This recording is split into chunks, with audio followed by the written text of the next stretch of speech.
Hello friends, welcome to Ultramax education. Myself Kanak. आज की इस वीडियो में आप सभी का हार्दिक स्वागत है।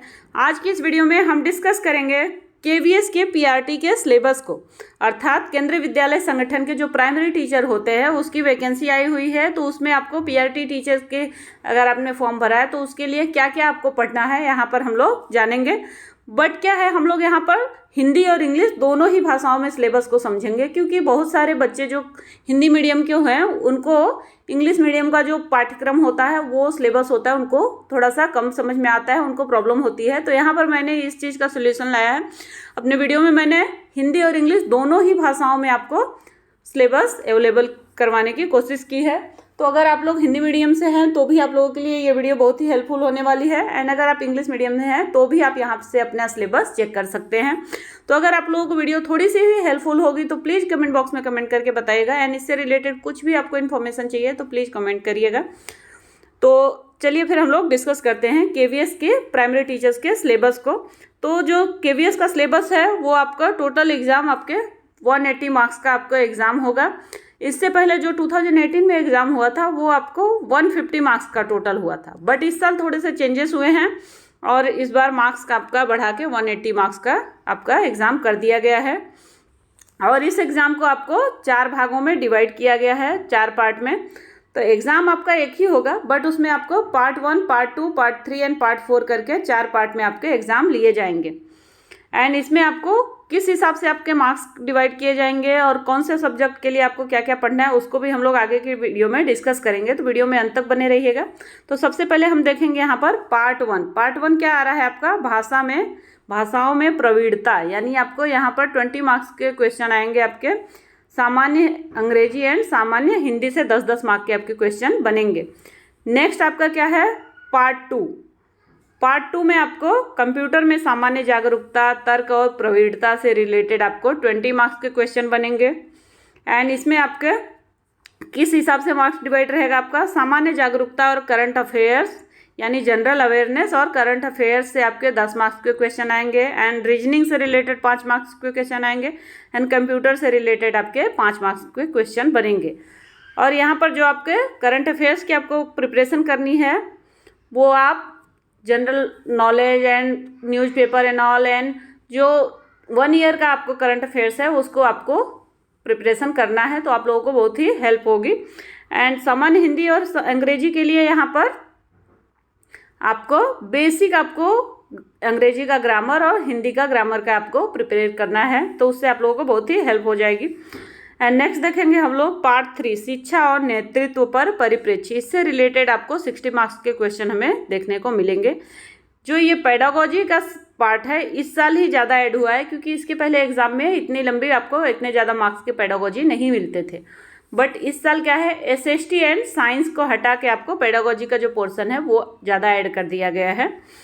तो इससे हम लोगों को बहुत ही हेल्प होने वाली है, क्योंकि पेडागोजी क्या है बाकी सब्जेक्ट के अकॉर्डिंग थोड़ा सा इजी है अगर आपको समझ में आती है तो। और ऐसे मेरा सजेशन है कि जो शिक्षक बनना चाहता है उसको पेडागोजी का नॉलेज होना बहुत ज़रूरी है, क्योंकि तभी आप अपने अंदर समाहित ज्ञान को बच्चों को दे सकते हैं। बच्चों के अंदर ज्ञान को कैसे आपको उनके अंदर ज्ञान का निर्माण करना है, ये पेडागोजी के थ्रू ही हमें समझ में आता है। तो इसमें आपको शिक्षार्थी को समझना एंड टीचिंग लर्निंग को समझना एंड अनुकूल सीखने का माहौल का निर्माण एंड स्कूल संगठन और नेतृत्व एवं शिक्षा में परिप्रेक्ष्य, इससे रिलेटेड आपको 15-15 मार्क्स एंड 10-10-10 मार्क्स के आपके मिला के टोटल आपके 60 मार्क्स के आपके यहाँ से प्रश्न बनेंगे। तो अगर आप पेडागोजी अच्छे से समझ रहे हैं तो आप इसके थ्रू आप अच्छे मार्क्स आप ला सकते हैं। एंड एग्जाम में आपको कितने ज़्यादा आप मार्क्स लाएंगे तो आपका सेफ स्कोर होगा, इन सब टॉपिक पे भी हम लोग वीडियो के लास्ट में डिस्कस करेंगे, तो वीडियो में अंत तक बने रहिएगा। नेक्स्ट देखेंगे हम लोग पार्ट 4 जो है, पार्ट 4 आपके भाग 4 विषय विशिष्ट पाठ्यक्रम, यानी आपके सब्जेक्ट कंसर्न से रिलेटेड आपको इससे क्वेश्चन बनते हैं। और इसमें आपके टोटल 80 मार्क्स के क्वेश्चन आते हैं, जिसमें आपको अंग्रेजी, हिंदी, गणित एंड पर्यावरण विज्ञान से रिलेटेड आपको टोटल क्वेश्चन आपको मिला के 80 मार्क्स के क्वेश्चन बनते हैं। आगे की वीडियो हम लोग डिटेल में इस सिलेबस को समझेंगे कि कौन से सब्जेक्ट से रिलेटेड हमें क्या क्या पर्टिकुलर पढ़ना है, तो उन सब चीज़ों को भी देखेंगे।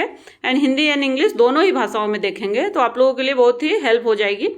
नेक्स्ट देखेंगे हम लोग, यहाँ पर देखिए सेम चीज़ आपको मैंने यहाँ पर इंग्लिश में भी अवेलेबल कराया है। तो अगर आप लोग इंग्लिश में कंफर्टेबल हैं तो आप यहाँ से अपना सिलेबस और उसके किस तरह से मार्क्स डिवाइड है यहाँ पर चेक कर सकते हैं।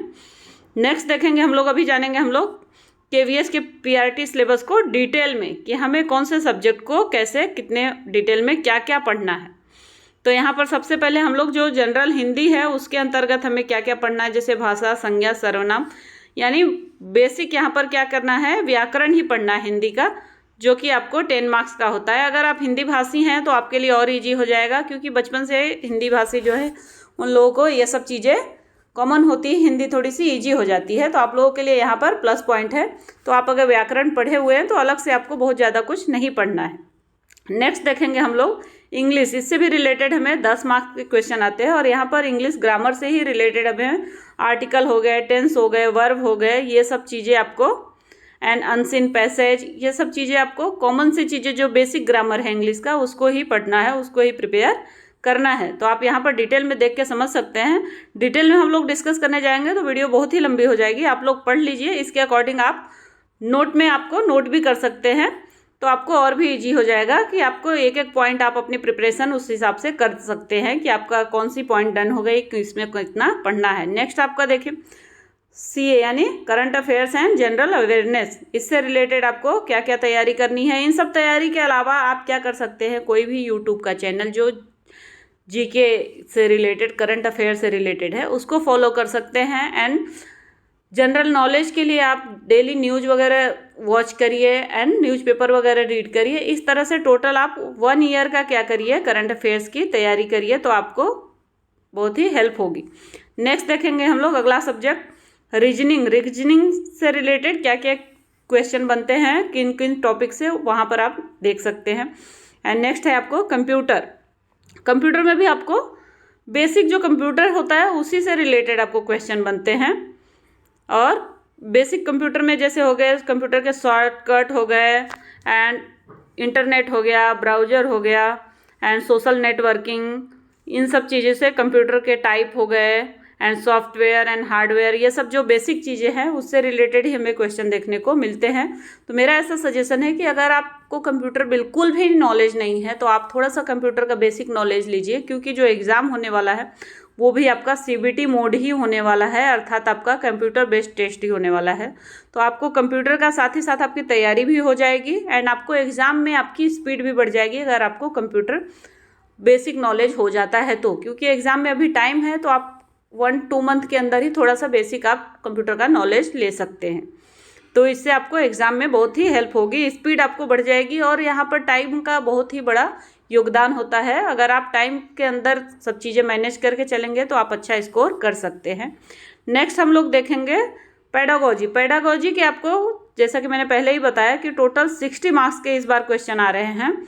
तो इसमें क्या क्या टॉपिक आ रहा है, देखिए A पॉइंट में आपको शिक्षार्थी को समझना और उसके अंतर्गत क्या क्या चीज़ें आ रही है आप यहाँ पर डिटेल में पढ़ सकते हैं।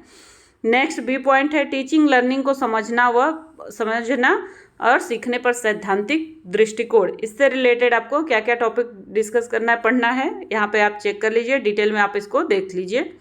नेक्स्ट है पॉइंट C सीखने के अनुकूल माहौल बनाना। तो इसके अंतर्गत क्या क्या आपको पढ़ाई करनी है, क्या क्या टॉपिक है, यहाँ पे विस्तृत आपको मेंशन किया हुआ है, आप यहाँ से देख सकते हैं। एंड नेक्स्ट है शिक्षा में परिप्रेक्ष्य एंड NEP 2020, ये भी एक मोस्ट इम्पॉर्टेंट टॉपिक है, तो इसको भी आप ज़रूर डिटेल में आप स्टडी कर लीजिए, क्योंकि कोई भी एग्ज़ाम है अगर आपको टीचिंग से रिलेटेड है तो आपको ये NEP 2020 उसमें बहुत ही बड़ा योगदान करता है, इसका नॉलेज होना आप लोगों को बहुत ज़रूरी है। नेक्स्ट आपका यहाँ पर देख सकते हैं कि सब्जेक्ट कंसर्न, आपको जो 80 मार्क्स के क्वेश्चन बनेंगे उसमें आपको कौन कौन से सब्जेक्ट आएंगे और उसके अंतर्गत क्या क्या आपको पढ़ना है। तो यहाँ पर आपको फर्स्ट आपका इंग्लिश सब्जेक्ट है, इंग्लिश में भी आपको क्या है, ग्रामर ही है। एंड ग्रामर में आपको कन्फ्यूजन होगा कि यहाँ पर जो सब्जेक्ट कंसर्न में हिंदी और इंग्लिश है, आपको बेसिक हिंदी इंग्लिश दोनों सेम है कि नहीं। तो यहाँ पर मैं आप लोगों को बताना चाहूँगी कि जो पहले हमने देखा 10 मार्क्स का general English and general Hindi, उसमें और इसमें क्या डिफरेंस है कि वहाँ पर पहले जो हमने देखा 10 मार्क्स का, उसमें क्या है, बेसिक पूछा जाता है, थोड़े से कम लेवल पर पूछा जाता है, और यहाँ पर जो आपका सब्जेक्ट कंसर्न में इंग्लिश और हिंदी आएगा ये थोड़ा सा हाई लेवल का रहता है। तो कभी भी आप अगर तैयारी कर रहे हैं किसी भी एग्ज़ाम की, तो आप मेरा बोलना है KVS के लिए अगर आप प्रिपरेशन कर रहे हैं तो आप इस हिंदी और इंग्लिश के अकॉर्डिंग तैयारी करिए, तो आपका दोनों ही काम एक साथ हो जाएगा। तो आप यहाँ डिटेल में थोड़ा सा पढ़ेंगे तो आपको क्या है, दोनों ही हिंदी और इंग्लिश की आपकी बेसिक जो है प्रिपरेशन हो जाएगी, क्योंकि यहाँ पर क्या है आपके 20 मार्क्स के अप्रॉक्स आपके क्वेश्चन बनेंगे, तो आपको वहाँ पर 10 मार्क्स के बन रहे हैं, तो टोटल आपके 30 मार्क्स आप जोड़िए कि 30 मार्क्स का आपको इधर से आपको इंग्लिश की पढ़ाई करनी है और 30 मार्क्स का आपको हिंदी पढ़ाई करना है। तो टोटल आप 60 मार्क्स के लिए हिंदी और इंग्लिश पढ़ रहे हैं, तो उसमें आप थोड़ा सा एक्स्ट्रा पढ़ेंगे तो आप लोगों को बहुत हेल्प होगी। नेक्स्ट देखेंगे हम लोग मैथ्स के लिए एंड EVS के लिए क्या क्या पढ़ना है। तो मैथ्स में आप देख सकते हैं ज्यामिति है, आकार और स्थानिक समझ एंड हमारे चारों ओर ठोस संख्याएं, संख्या गिनती, यानी आपको यहाँ पर मैथ्स में क्या पढ़ना है, 1st to 5th का जो आपका बेसिक मैथ्स होता है उतना आपको नॉलेज होना चाहिए। इसके लिए आप क्या कर सकते हैं, NCERT की बुक फॉलो कर सकते हैं, क्योंकि KVS के सिलेबस में साफ साफ मेंशन किया गया है कि CBSE की जो NCERT की बुक है उसी से रिलेटेड आपको पढ़ना है, उसी से रिलेटेड आपको एग्जाम में क्वेश्चन आएंगे। नेक्स्ट यहाँ पर देखेंगे हम लोग EVS में आपको यहाँ पर तो ओनली थीम दिया गया है, बट क्या एग्ज़ाम में जो कि आप लोगों को भी पता है कि सिर्फ थीम से रिलेटेड आपको क्वेश्चन नहीं आने वाले, इससे आपको अलग से भी क्वेश्चन आएंगे। एंड इवन मेरा सजेशन है कि आप 1st to 5th के NCERT की तैयारी करिए EVS की, इसके साथ ही साथ आप 1-2 क्लास और यानी 6th and 7th तक भी तैयारी करके रखिए, क्योंकि इसमें ही आपको यहाँ पर थीम दिया हुआ है, बट इसी में आपको मिक्स करके साइंस के भी क्वेश्चन आपको देखने को मिलेंगे एंड आपको SST के भी क्वेश्चन देखने को मिलेंगे, क्योंकि हर साल के एग्ज़ाम में क्या है, साइंस और SST अलग से पोर्शन आता था। एंड आपका इस साल क्या है, इस साल तीनों सब्जेक्ट को आपको कंबाइन करके सिर्फ EVS का नाम दे दिया गया है। इसलिए आप लोग क्या करिए, बेसिक जो आपको NCERT की बुक है एटलीस्ट 6-7 तक उसकी आपकी प्रिपरेशन करेंगे तो आप लोग को एग्ज़ाम में बहुत हेल्प होगी। तो यहाँ पर थीम के अकॉर्डिंग ही आप प्रिपरेशन करके मत चलिए, क्योंकि ये भी पोर्शन आपका जो है ये बहुत बड़ा है। जैसे जैसे स्टैंडर्ड बढ़ता है 6, 7, 8 का, यही टॉपिक को आपको बड़ा करके उसमें और भी रिलेटेड चीज़ें ऐड करके आपको पढ़ाई जाती हैं, जो कि आपको साइंस और SST से भी आपको कनेक्टेड होती हैं। तो आई होप आप लोगों को ये जो टोटल पोर्शन था वो समझ में आया होगा। नेक्स्ट हम लोग देखेंगे सेम आपका एग्जाम सिलेबस को इंग्लिश में, कि इंग्लिश में किस हिसाब से क्या क्या दिया हुआ है। तो अगर आप इंग्लिश मीडियम के स्टूडेंट हैं तो आप लोग यहाँ पर इंग्लिश के थ्रू आप देख के आप अपना सिलेबस चेक कर सकते हैं। एंड साथ ही साथ मैं आप लोगों को बताना चाहूँगी, काफ़ी सारे लोगों को एक्चुअली कन्फ्यूजन होता है कि वो हिंदी मीडियम से हैं तो वो KVS के एग्ज़ाम को नहीं क्रैक कर सकते, नहीं पास कर सकते। ऐसा नहीं है, क्योंकि आपके टोटल जो एग्ज़ाम होते हैं वो आपके 70 और 30 का आपका रेशियो बनता है, यानी 70% आपका रिटन टेस्ट का मार्क्स ऐड किए जाते हैं एंड 30% आपके जो है डेमो, क्लास डेमो जो होता है, टीचिंग डेमो एंड आपके इंटरव्यू के बेसिस पर होता है, और उसके बेसिस पे आपका कट ऑफ बनता है एंड आपका सिलेक्शन होता है। तो पहले फर्स्ट आपका क्या होगा, 70% पे आपको जज किया जाएगा। अगर आप जो टेस्ट है राइटिंग टेस्ट आप क्लियर करेंगे तभी आपको ये 30% यानी इंटरव्यू वगैरह के लिए बुलाया जाएगा। तो फर्स्ट आप फोकस करिए कि आपको रिटन टेस्ट निकालना है एंड उसके बाद आपको इसमें भी आपके 2 पार्ट होते हैं। आपको 60 मार्क्स का जो आपका इंटरव्यू होगा उसमें भी आपको 30 मार्क्स के आपके टीचिंग का आपका डेमो एंड इंटरव्यू होता है। तो सपोज आप अगर 30 मार्क्स का आपने टीचिंग डेमो अच्छे से दे दिया तो आपको इंटरव्यू में भी वो काउंट होगा, प्लस आपको उसमें भी आपका मार्क्स बढ़ जाएंगे, ऐड होगा, क्योंकि आपका मेन क्या है, आपको पढ़ाना भी एक बहुत बड़ा इंपॉर्टेंट पॉइंट है इंटरव्यू देने के अलावा ही।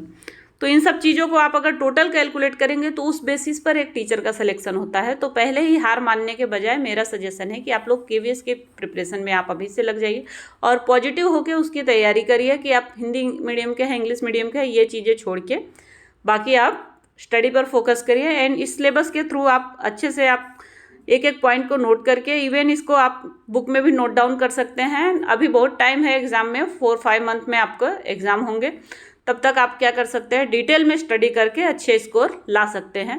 तो आई होप आप लोगों को ये चीज़ें जो मैंने सिलेबस बताई इतने डिटेल में आप लोगों को समझ में आई होगी। एंड इससे रिलेटेड कुछ भी क्वेरी है तो आप लोग कमेंट बॉक्स में कमेंट करके पूछिएगा।